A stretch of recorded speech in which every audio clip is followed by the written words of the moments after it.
Hi, this is Marsha. And this is Kelly. We are the two Ewes of Two Ewes Fiber Adventures. Thanks for stopping by. You'll hear about knitting, spinning, dyeing, crocheting, and just about anything else we can think of as a way to play with string. We blog and post show notes at twoUsFiberAdventures.com. And we invite you to join our Two Ewes Fiber Adventures group on Ravelry. I'm 100 Projects. And I am Better in Motion. We're both on Instagram and Ravelry, and we look forward to meeting you there. Enjoy the episode. Okay, well, we're here today at Marsha's house, and we're going to be doing some weaving. And so, Marsha, are you ready for this? I'm ready. I'm excited. Okay. So I've done some calculations. You said you wanted a width of about 10 inches. Mm-hmm. That's right. That will give us something that's not too big. And then a length. I measured the table where you said you were going to maybe put it. Mm-hmm. And I thought a length of 24 inches would give you enough room for the table plus some hem space. All right. So that's what I included. So I have... And there's a little bit of shrinkage, so it will be maybe 20 inches when you're done. So walk me through your measuring. How did you do this? Okay, so first of all, your width that you wanted was 10 inches. Mm-hmm.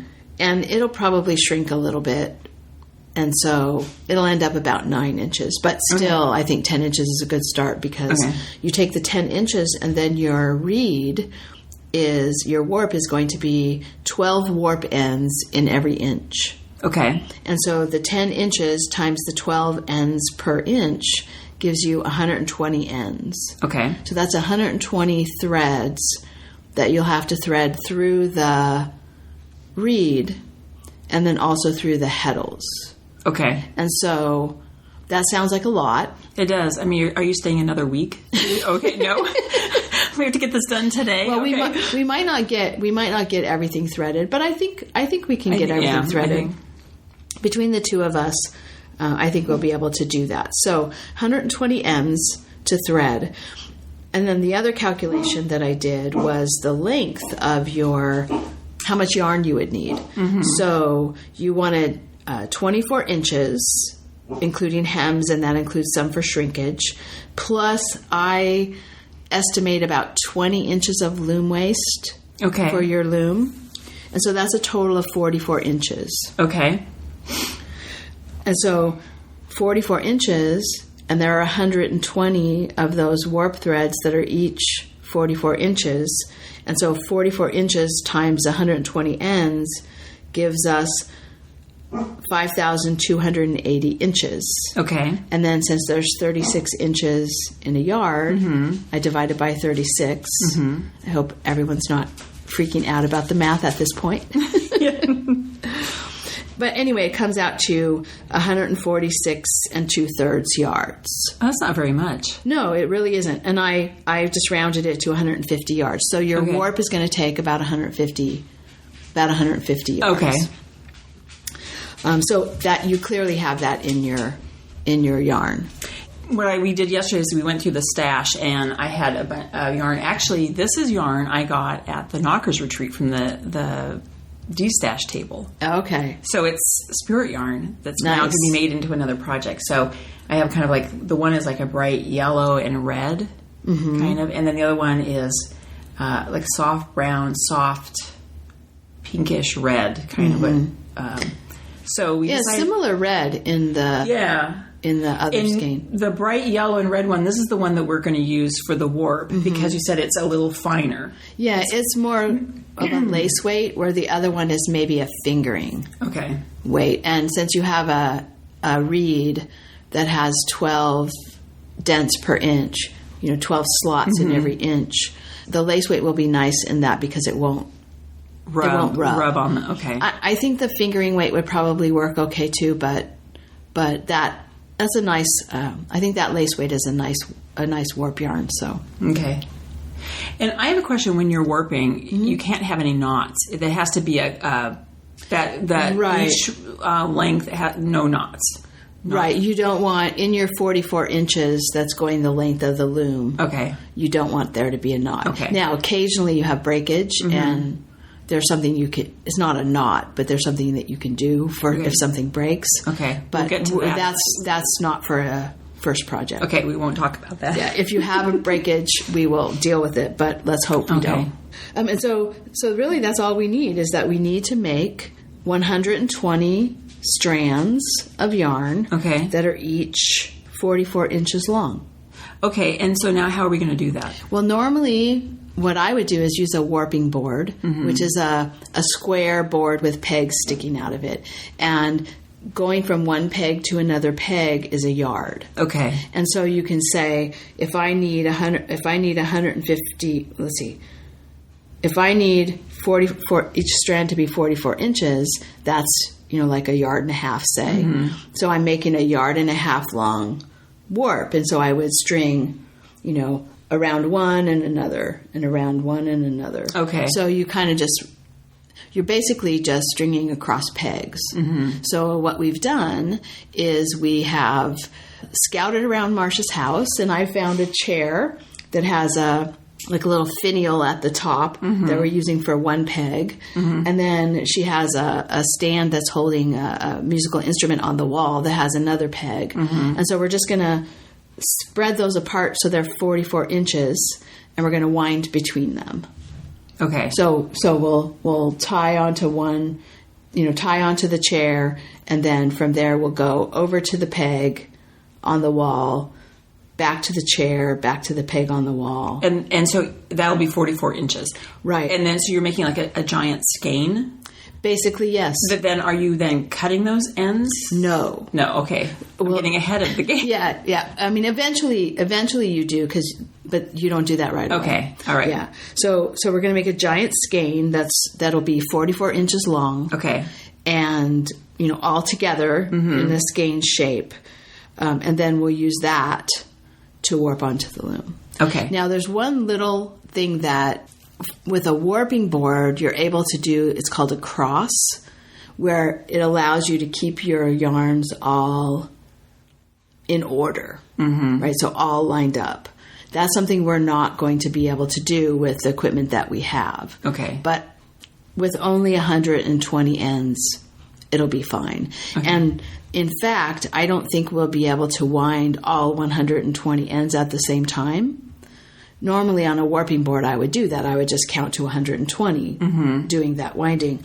But for your project, I think we'll do them in smaller groups. Okay. And that way, again, it won't matter that they're not all staying lined up. Okay. All right. So there are ways. For a small project, even on a harness loom, not a rigid heddle, there are ways that you can kind of fudge, some of the equipment needs. Okay. So that's what we're going to do. Okay, and then before we stop recording right now, before we go do all of this, should we say something about the loom? Oh, sure, yeah. It's a Leclerc tabletop. Did I say that right, Leclerc? Tabletop loom. Yes, Dorothy, right? Dorothy, yeah. And I think we talked about this before in the podcast, but Kelly sent it to me probably 10 years ago, and we discovered that we didn't have the reed, so I ordered the reed. But we discovered we're still missing a part. There's supposed to be two bars that go the top and the bottom that hold the reed in place, and I'm missing the top.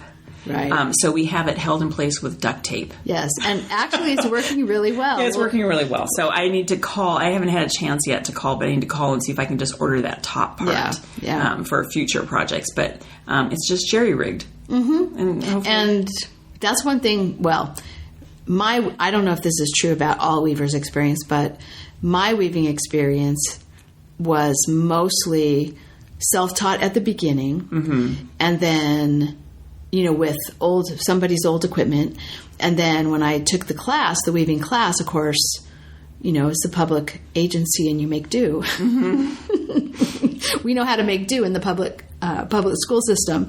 And so they had, looms that were, if something would go wrong, the teacher she knew how to just make it work. And so I think, but I would say probably that weaving has that as part of its DNA, you make your equipment work.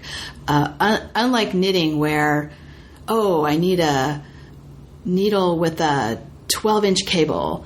I'll go get one. Mm-hmm. Oh, now I need a 7-inch, a size 7 needle with a 12-inch, with a 40-inch cable. Okay, I'll go get one. Go buy one, yeah. Yeah, so it's a much more... Well, and part of that could be, too, is that there's a lot more resources for needles, for knitting, than there are resources for weaving. So I'm sure there's a lot of jerry-rigging just because there's not as many sources. Right. And maybe, too, because of the expense. It's very easy to go to the yarn shop and, $20, less than $20, you can get a set of needles. Right. So, all right. So, are we ready? Yeah, we're going to go do this, and then we'll check back in. Okay. All right. Okay, we're back.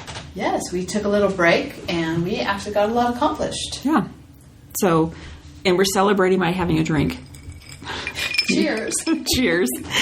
So, well, Kelly, you tell me what we've done so far. Okay, so we wound the warp, as we described earlier, and since there was no cross, we didn't wind all of the warp all at once. We did it in small groups. So we made 3 warp chains of 40 ends each. So, I wound it around 20 times. So each side of the skein was 1 end. Mm-hmm. And then pulled that off. And when you pull it off, to keep it manageable, you make like a crochet chain with your hand. Right. And so we had 3 of those warp chains.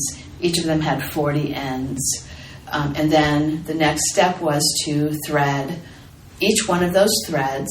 So we cut the end, and Marsha threaded each one of those threads through the heddle. No. The reed. Through the reed. Reed. Okay. Yes. Through the reed. So she has a 12-dent reed, which means there are 12 little spaces in every inch. And so she's got a 10-inch wide piece with 120, 12 in every inch for 10 inches is 120 ends. So, and then after we passed them through, then they had to go through the heddle. Yes. Oh, and let me just mention that it's a lot easier to pass them through the reed if you secure the reed in position. So right. We tied it so that the reed was kind of halfway between where the heddles are in the loom and the front part of the loom. Yeah, so you can get your hand down either side easily, but it's not moving. Yes, and that part in the middle, I believe, is called the castle, where the heddles are that sticks up from the loom, and then the front beam. Okay. This bar on the front is called the front beam. Okay. And so we positioned that reed kind of halfway between those two things, tied it to the castle, tied it to the front beam on both sides so it was secured. Okay. And then we threaded through the heddles. And there's 4 heddles. So we went through the first... Four shafts. Oh, 4. Each one of those bars is called a shaft or a harness. Okay. And then the little metal things that hang down that we threaded through are called heddles. Oh, okay. So we did through each... I've already forgotten. You just told me what they're called again. Sorry. Through each heddle. Each heddle. So the first one, the first heddle, second heddle, third heddle, fourth heddle. Each little reed on. Am I saying that the right way? No. You say it the right way.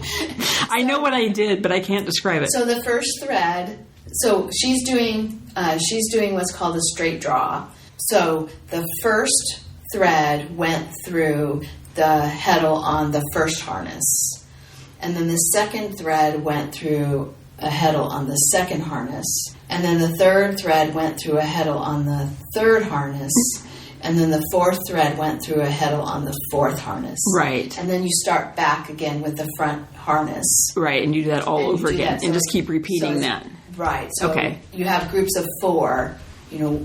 Each thread goes through a heddle on each of the subsequent harnesses. 1, 2, 3, 4, back to 1, 2, 3, 4, back to 1, 2, 3, 4. Right.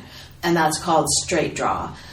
We did that in groups of 12. So what I suggested, because of the 12 ends per inch, just makes it kind of convenient, what I suggested to Marsha is that she thread 12 of them and then double check to make sure that there were no threads crossing, that they were all coming straight through the reed and then into the heddle and not crossing. And then take those 12 and just put a little slip knot in it to keep it from pulling back through the petals and the reed. So they were tied in knots at the back in groups of 12. Right. And then when I got those all tied in loose knots, the groups of 12, then I went back and I take each group of 12 and actually divide it in half 6. Yes. And because then once it's all threaded, then it's time to tie it onto the back. Right. Onto the back beam or apron. Yeah. So basically each inch, which is 12 warp threads, is then divided into half, so 6 each. And then those are then tied around. And Kelly, what is that back piece called? The board part of it is called the back beam, and we tied it onto I think it's called the back apron rod. It's a rod that goes over that beam. So we'll have pictures, but the warp will go back and over the top of the back beam, and then down, or over the top of that bar, and then down onto the back beam where it rolls on. Right. So that's where we are right now, and we decided that's why we got a reward of having a cocktail. Yes. And the other reason that we got the reward is that when I get to this point, what I do is check for threading errors. Right. And so plain weave, also known as tabby, when you've threaded it the way we have, first harness, second harness, third harness, fourth harness, plain weave is if you pull down harnesses 1 and 3 and leave 2 and 4 up, and then pull down 2 and 4 and leave 1 and 3 up. So every other thread is down, and then every other thread is up. And so to check that, we took a piece of string and put down, or had 1 and 3 up. Put a piece of, in this case we just used poultry twine. Yeah, which was sitting there. It was sitting there. And put that through, drop those, put 2 and 4 up, and put another piece through to make sure that all of those, every other thread was either up or down, how it should be. And it looks like we did it right. Yes, and that's why. Oh, that's why we get a drink. Okay, that's why we get no threading errors. And that almost never happens. I mean, this is one of the reasons that I wanted Marsha to do a small project with not a lot of warp threads, is that it's really easy to make a threading mistake. I almost always have 1 or 2, but the more warp ends you have, the more likely you are to make a threading mistake. So I'm glad we didn't have one. But we also have a very, it's not a wide project, it's only 10 inches, but that's a good reason to do a small project. There's less chance of threading errors. Yeah.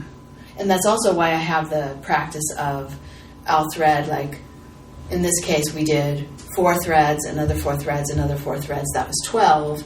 And then before I tie them, I just double check that everything's threaded properly and not crossed. Because like I said, it's very easy to make a threading error. And that's disheartening, because sometimes you make a threading error at the beginning and you've gone all the way, and you have to go back and you can't change the threading error without changing everything after it. Oh, okay. It's kind of like if you're doing ribbing in knitting, and you do knit 2, purl 2, knit 2, purl 2, and at one point you do knit 2, purl 1, knit 2, purl 2, knit 2, purl 2. Everything after that purl 1 is wrong. Right. And so, you could go, no, you have to go back and redo the whole thing. You have to go back all the way. Yeah. It's not like you can just fix that one stitch. Right. So, anyway, we're just about ready to wind on to the warp beam, the back beam, and tie onto the front, and then it will be weaving time. Woohoo! Yeah, it's actually almost dinner time, so I'm not sure when we'll actually get to the weaving, but we're ready for the... Yeah, I'm gonna go start dinner, and then while it's cooking, then we can finish this last bit. Yeah. I can get it on, and then And then you should be able to actually put some weft threads in there. Yeah, no, and we're weaving tonight. You don't know it. We may be up till 3 in the morning, but we are weaving tonight. No, I think we're almost ready to start. I think we're pretty quick. We're pretty close. not that I know anything about it, but I'm saying we're about ready to start here pretty quick. Yeah, no, it won't take long. Yeah. It won't take long. It shouldn't take long at all. Okay. Well, I have questions, but I'll ask my questions in the next segment. Okay. Good. Okay. Alrighty. All right. We'll be back. So, Marsha, how do you like weaving? I like it a lot. Should we say, well, after our last little bit of recording, we worked till... We started weaving and we wove till... About midnight. And, yeah. We then got up this morning and there was a little bit more to finish, maybe about 8 more inches. So we did that. Yeah. So we'll talk about the finishing, but let's just talk about what we did. So I learned that tabby is just lifting every other warp and then just doing the opposite, lifting like you lift every even one, then you lift every odd one. Mm-hmm. So we did tabby pretty much the whole way, and then interspersed every inch of tabby, then we would do another weave structure. Mm-hmm. And so why don't we talk about the ones that we did? Okay, well, first we did about an inch. Oh, yes, let's start. For a hem, because we thought we were going to have a hem on the piece. Oh, and before we even started weaving with the actual yarn, we did a header with, was it crochet cotton, or not crochet cotton, like a dishcloth cotton? Yeah. Marsha had some waste yarn that we could use, so we did a little bit of a header. And what I like to do for a header, and what that does is when you tie the threads on, they kind of come to a V shape where the knot is on the bar that you've tied them to. And so there are big gaps between the knots. Mm-hmm. And so you want to even that out first before you start weaving, so that the spaces between the warp threads are all essentially the same. Mm-hmm. And so you just use tabby, and what I do is I put the waste yarn through the shed, and then change the shed to the other, so 1-3 and then 2-4, but don't beat it. Mm-hmm. And then put another one in, don't beat it, put a third one in, and then after the third one, you beat it. And so they kind of lock together, and all of the threads then are even. Mm-hmm. And if they're not quite even, I just do that again. And I think we had to do that maybe 3 times. Yeah. Where we put 3 shots. It's called a shot or a pick. We did 3 picks of the waste yarn and then beat it. And then we had to do that about 3 times.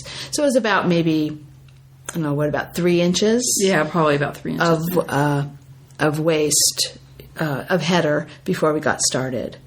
So, so let's talk about what weave structures you wove after the hem, or after the amount that we had saved out for the hem. So we did satin, which is basically just the just 1, 2, 3, 4, and you just keep repeating that over and over again. And this is on just so everyone remembers, this is on a 4 harness or 4 shaft table loom. So there's 4 different sets of heddles that get lifted. Yeah. Right. So we did satin, we did pebble weave. And I don't know, we are not going to go through all the numbers. We can talk people can find these that. Weave structures, We did sateen, vertical herringbone, basket weave. We did cord weave. And what is this one, Kelly? It was a combination of things that I found somewhere. Okay. I don't know what it was called. So we just called it combo. Yeah. So, the piece ended up... Oh, and so then when we got to the end, we finished this morning, and we got to the end, then we decided that we were not going to actually hem the edge with a sewing machine. Mm-hmm. We changed our minds, and we decided to do the hem stitch. Yes. To stabilize the stitches. And so we did that at the end where we finished, but then we had to go back and do it at the beginning, and we decided we don't recommend that. No, I have a bad habit of wanting to get started with the weaving and just skipping the hem stitch at the beginning, and it's really not a good idea, because even if you are going to do a machine hem, it's good to have that hem stitching in. It doesn't hurt anything, and then it gives you more flexibility. Yeah. And it really is a lot harder to go back and do the hem stitching after the weaving is already off the loom and not tight. It's much easier to do it when it's under tension. So even though have a bad habit of not hem stitching at the beginning. I would not say that's the best practice. Yeah. Do as I say, not as I do. Right. Or maybe I should just try to do better. Yeah. Anyway, so then we cut it. Let's see, what was the next thing we did? Is we cut it off. Mm-hmm. And making sure to allow enough of our waste yarn for the fringe. Right, because we had decided we wanted to put fringe on it. And so we then laid it out between us. Kelly worked on one side and I worked on the other, and we took 4, because we had 120 warp threads. We divided that, and so we decided to do 4 warp threads per tassel fringe.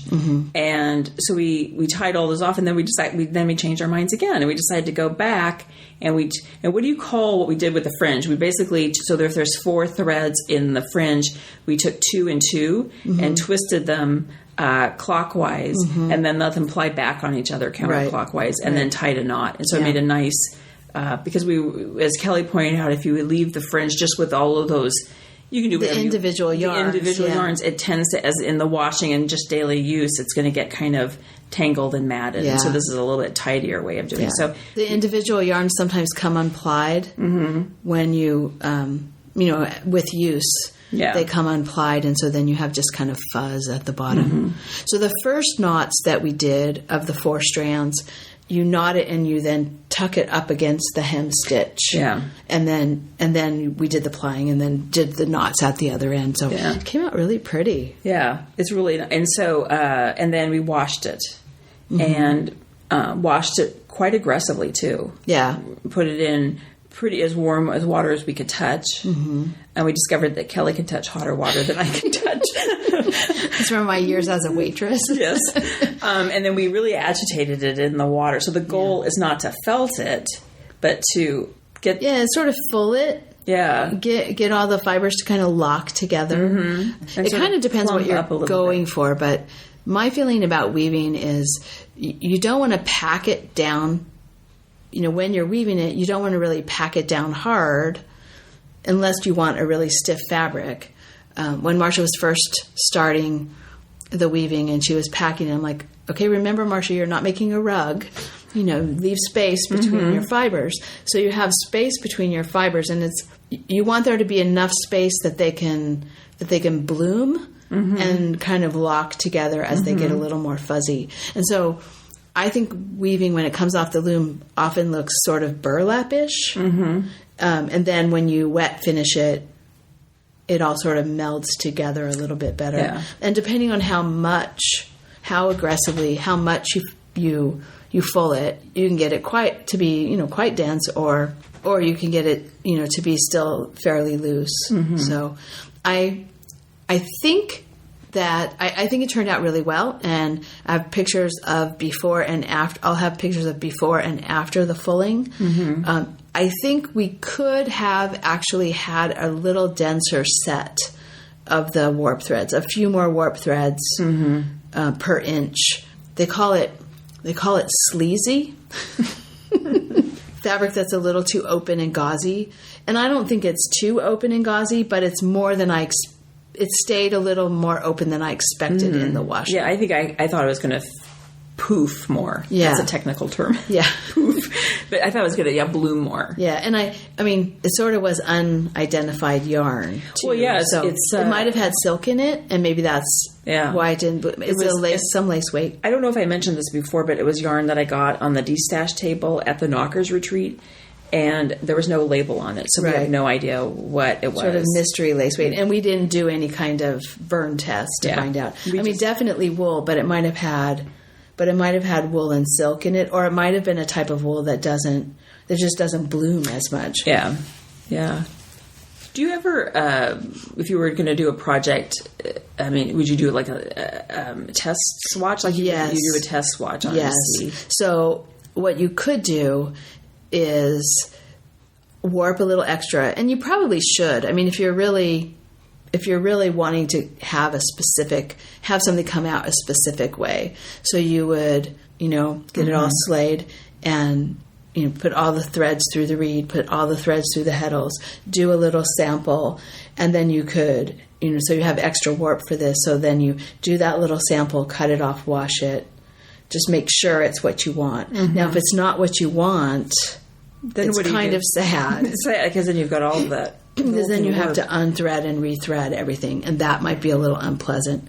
Now, they do make a little tool that you can kind of do a little bit of a swatch with, a little, like it's kind of like one of those wraps per inch gauges. Mm-hmm. And so you can wrap your warp threads, and then you can just weave a little bit. So you're weaving like an inch. Okay.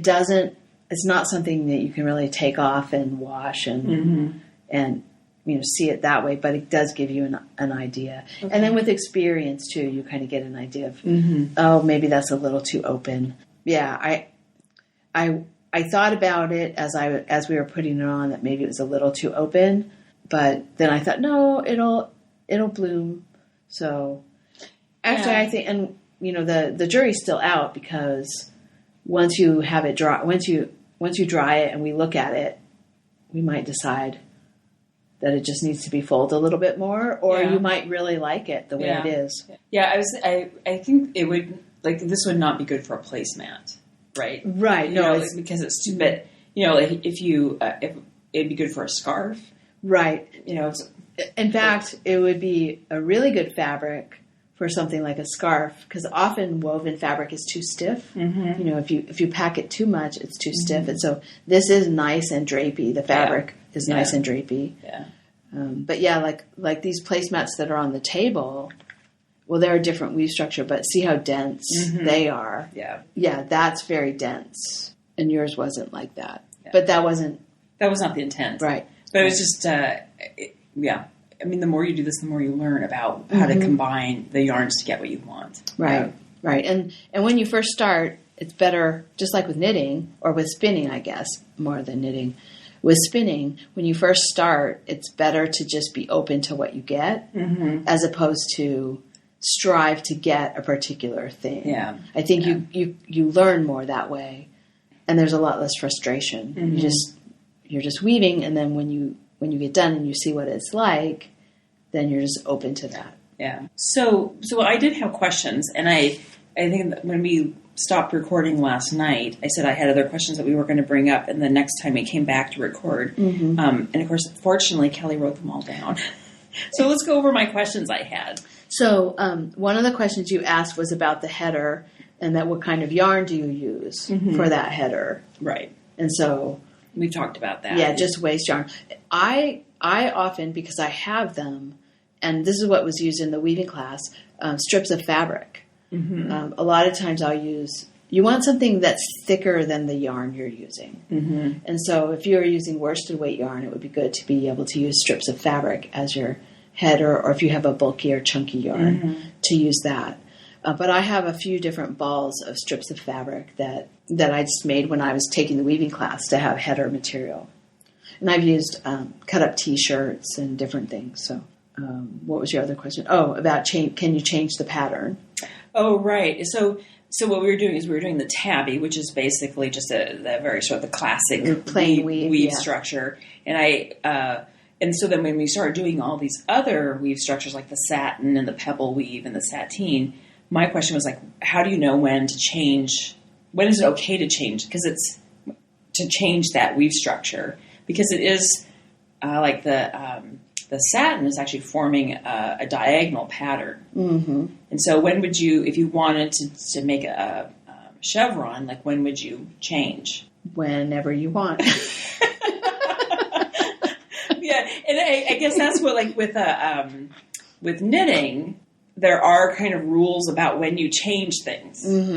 Somewhat. I mean, well, one of the things that I think is related to what you're asking is some weave structures don't. When you're doing twills, different twills, and these types of weave structures that we were using, some of them don't play nicely right next to each other in terms of the edges. And so the thing that I told Marsha is that, and I put a little piece of tape and taped it up on the castle of her loom, in, under, out, over. Right. So that if you are changing from one structure to another and one of those threads on the outside is going to be missed because of the way the patterns change. Right. The best thing to do is just make sure when you're doing that change, or even in the middle of doing some of these twills, you need to think about it. You just make sure that as you're putting the shuttle into the weaving, into the shed, you're going under the very last thread, or I guess it would be the very first thread. First thread, yeah. Under. So you're going under the very first thread, and when you come out of the shed with the shuttle, you're going over the very last thread. And if you just do that every time, you won't have an edge where sometimes that edge thread just doesn't get caught for 2 or 3 picks. It's just loose. Yeah. And so that was something that I learned that I thought was really convenient. And then it means you can just mix and match your patterns without really having to worry too much about them. If you just always remember in, under, out, over. Yeah. Yeah. Okay. And then what were my other questions? How much do you have to do for the hem? Oh, right. And so that was basically allow enough so you can turn well, if you were, now we did the fringe, but you were saying that if you took that off if we decide not to do the fringe and we're going to do the hem, you just need to allow enough to decide how big how much you want it turned over. Yeah. So if it's a 1/4 inch, then you do a 1/2 inch. Right. Because you want to turn it and then turn it again. And I don't remember if we talked about this, but if we had not done that hem stitch, we would have actually just have to take it to the machine and run a zigzag line before we then turned it under. Yes. Right? Yeah. And what I usually do is I take it to the machine and zigzag it. And usually I zigzag it up and zigzag it back. So it's secured. And then I'll cut the header off and all of the excess yarn. And then I just iron it. I press it. Folded. So I press the fold in and then I turn it again and press it. So it's really stable and pressed while I'm sewing it. Yeah. And you pin it. I mean, I pin the hem too, but the pressing really helps. Okay. We talked about the hem stitching and that we should have done it at the beginning. I think that's everything. That was all the questions. The other thing, I don't think we mentioned this either, but when we set up the loom, the back part where you're winding, I don't know how to describe this, but you put newspaper, or not newspaper, but a paper bag to keep the threads from touching. When it wound on, they wound onto a piece of paper in the roll so that the threads didn't touch each other. And because you said, what happens that they can like sink down. So if you're, this is a very visual thing and we're trying to describe it, but as you wind the warp threads onto that bar in the back, the beam, you want to make sure that you have a layer of paper in between them, because if you don't, the top layer of threads can sink down into they don't stay directly on top of each other. And so, especially if you have a long warp, that can be several turns. Right. And so that's going to change the circumference that it's going around. And so as you're turning it, if some of those threads slip down to the bottom, they're going around a thinner circumference. And it'll change the tension. And it'll change the tension. It will cause you to have some tension problems. So we just used a piece of paper bag. And as I was winding, I just wound the paper bag piece. Does it need to be sort of like a grocery bag is kind of a stiff paper. So it's not like cardboard, obviously, but it's a little stiffer paper than, like, say, tissue paper. Does it need to be something a little bit more stiff? Yes, I think so. I think it should be something a little stiffer. Now, I did notice that at the sheep to shawl, when they were winding, I asked a woman about this. Her warp was wound not with one continuous piece of paper, but strips of paper. So you didn't have to keep the threads from touching at all. You just had to have, a strip of paper every every little bit to help keep the threads in their own layer. And she said that works a lot better because the paper will fold and wrinkle, and then you get tension issues from that, which I have had. And if you use thin paper, as I have done, I've saved rolls of, for example, Christmas wrap, and used rolls of Christmas wrap. It works, but it can also introduce its own issues because it wrinkles. Okay. All right. Yeah. Have we covered everything? I think so. Okay. We talked about the finishing that you really want to be, at least we did, because of the type of finish that we wanted. Mm-hmm. We were pretty serious about our washing. Yeah, it wasn't just a soak. Yeah, it was aggressive. Of course, I feel that way about yarn and knitted things too. I don't soak my skeins of yarn. I know. I tend People say, I'm giving my skein of yarn a bath. I'm going to give it a soak. No, I give it a wash. Well, and with Handsman, I go out and thrash it. Yeah, like you told me to do. Go and hit it against the picnic table. Yeah, it comes out. It comes out nicely that way. So I think this is really fun. I will say it's more physically demanding than knitting. Yes. And so because this is a tabletop loom, we had it on the table last night and then before dinner. Mm-hmm. And I couldn't decide, do I want to sit or do I want to stand? And I realized when I was standing, I was leaning against the table, and the tops of my thighs now hurt this morning because I was leaning. Marsha has bruises. And then the chair was too low. Yeah, the chair was too low to sit. So then because we had, this was on the dining room table, and so we had to eat dinner. So we cleared off the table for dinner, and I moved the loom to the coffee table, put a towel down, and had it there. And then I thought, well, I could sit at the table. But the problem is now that my chair was too high and the table was too low. So while the loom was the right height, I couldn't get my knees under the table. So that was uncomfortable. And I finally ended up putting that Afghan that I made out of my dad's sweater. Yeah, your garter squish. The garter squish Afghan. I put that so thick and big, I just put that on the floor and kneeled on it. Yeah. And by the end of the night, I was like, I had the imprint of the garter stitch on my knees. Yeah. So that's the thing is, I would be interested to know what's the best place to set this thing up. There's more kind of ergonomics to think about, I think, in weaving. And the other thing is that, to be truthful, Marsha, you got a little obsessed. With weaving? Yes, I did. So she was standing at the loom for hours, and then she was kneeling at the loom for hours. I did make dinner in the middle of all of that, but I made spaghetti sauce because then spent a couple hours just cooking. Yeah, the ergonomics are more important, I think, or there are more ergonomic issues with weaving. You could hurt yourself. Yeah, but it's surprising to me how much more physical it is than.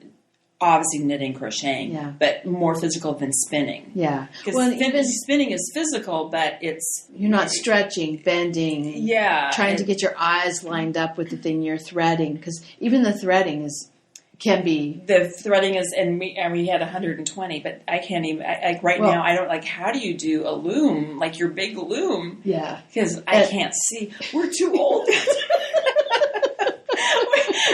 I find I can't see, Yeah. Well, and my arm this morning was sore from winding the warp. So yes, we have to get in better shape if we're going to do more. I said, if I was going to become a spinner, I needed to start an aggressive exercise routine because just sitting and spinning. But the same thing with this is I think we need to go to the gym just to build up flexibility and muscle strength for all these positions we're in. But plus, probably be more careful about taking breaks. Yeah. But it was so much fun. And I got a little obsessed. Yeah. And, I mean, we wanted to get done so we could talk about it together. Well, and I needed Kelly here to show me how to get it off the loom, too, and to wash it. I didn't want to do that after you had left, so we were motivated. So, but it is possible to do a weaving project, what we started yesterday afternoon. Yeah. And we're finished now this afternoon. So in 24 hours. It helps to, I have to say, two things.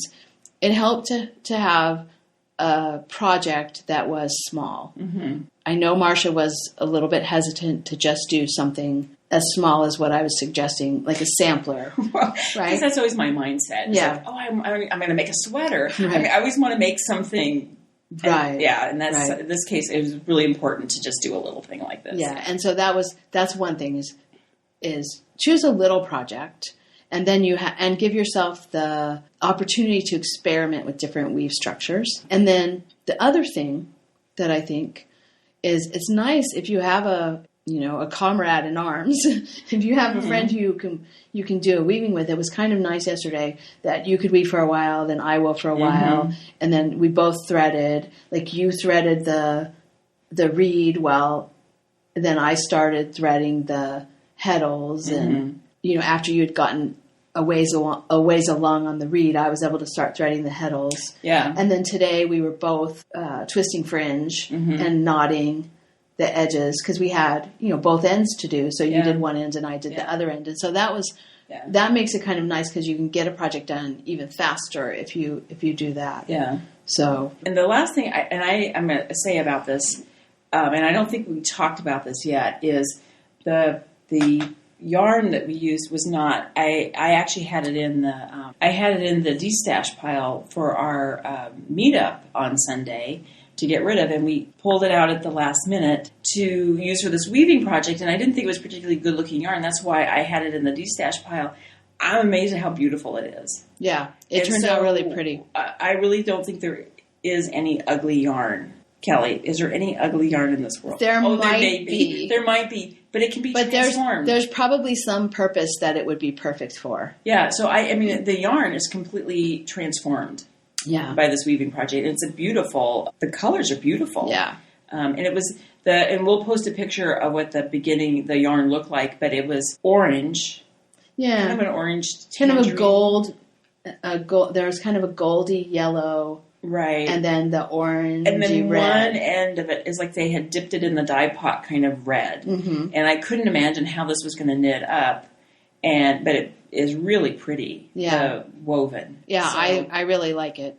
So I'm going to put it out that there is no ugly yarn. It just needs to find its purpose. Yeah, yeah. All right. That's it. So let me just mention, I'm sitting here and noticed that at a certain point we paused and I went back to listen to what we had done. And with Marsha's microphone, in order to listen, you have to unplug it. And so I unplugged it to listen and never plugged it back in. So that's why the last part of this recording, it's just coming right through the computer. So there's probably a dramatic sound quality difference between the first part of this recording and the second part, but oh well. We say we're professional podcasters, but apparently we're not. So those kind of mistakes, they plague you from time to time. But anyway, yeah, I think it was a fun project. It was fun, yeah. All right. Bye-bye. Bye.